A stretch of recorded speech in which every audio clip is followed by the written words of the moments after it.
navždy propojené nocí i dnem. Vanaheim svět, šeptaný ve vánku, příběh o válce, míru a dávných švarech, kde moudrost proudí a magie spojuje srdce bohů, navždy propletená.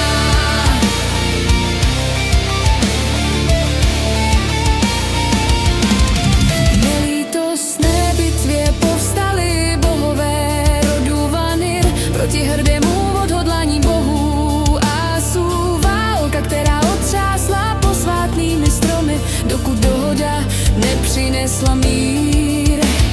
Njörd, Freja a Freyrův osud přešli do Asgardu branou.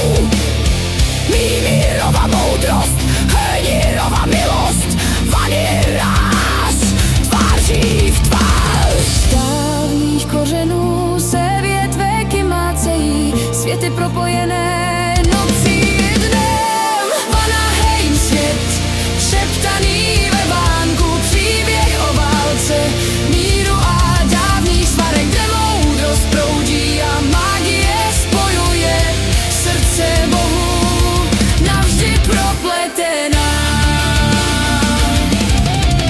Mezi světy se příběhy proplétají, záhadné nitky božské lásky v každém